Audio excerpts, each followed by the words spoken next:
Gozos sa inahan sa Kanunay Banabang by Padre Alejandro Espina.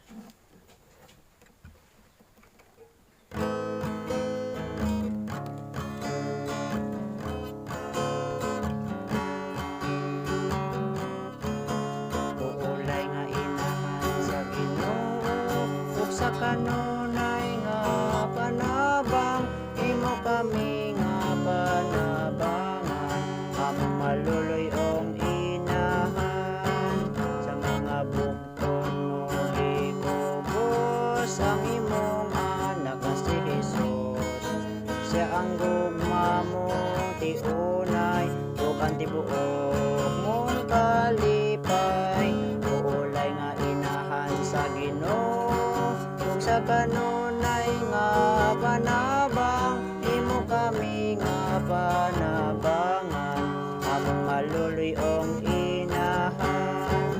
Si Jesus sa bata ba siya, nabagahigit Anania, mga lansang bangka uban pa, sa krus pagatuson niya.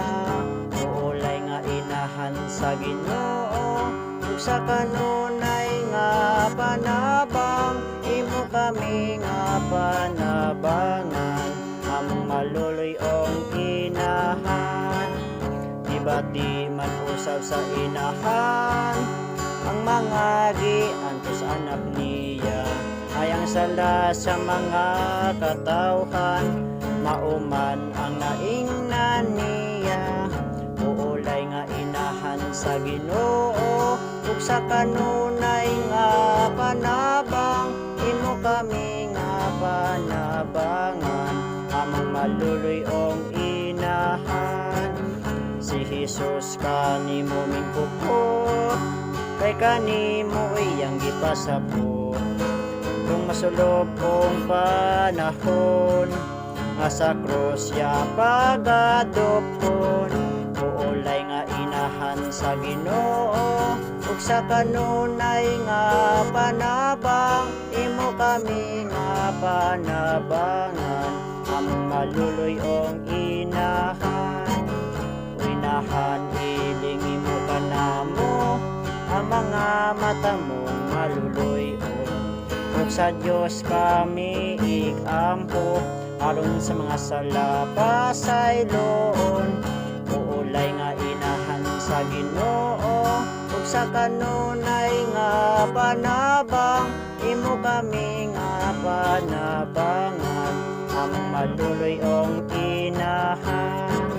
Mo'y mainit mong tinguha, nga makabig ang makasasala, usa sa anak mo kami ikuha, sa pasaylo sa among mga sala.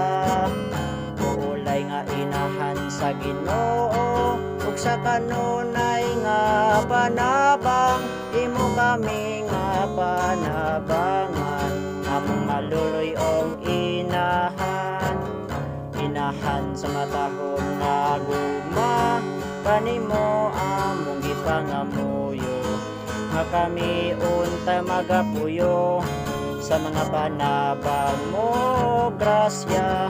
Uulay nga inahan sa Ginoo, ug sa kanunay nga panabang, imo kami nga panabangan, among maluluyong inahan. Katong alaon nga mga kalag, nga mibati sa mga kagulanan, sila nga tanan makakaplag, sa kanunay mo nga panabang. Uulay nga inahan sa Ginoo, ug sa kanunay nga panabang, imo kami nga panabangan, among maluluyong inahan. Niadto nga mga kalisdanan, sa mga magsasakay nga gibati, mga bagtawag imong ibamati, kung nakatawat sa dunggoanan. Uulay nga inahan sa Ginoo, ug sa kanunay nga panabang, imo kami nga panabangan, among maluluyong inahan. Dan Berhe kinamaluluyon ang kanunay mo nga panabang maugayod ang among gilauman karno sa among kamatayon uulay nga inahan sa Ginoo sa kanunay nga panabang imo kami nga panabangan among maluloy ong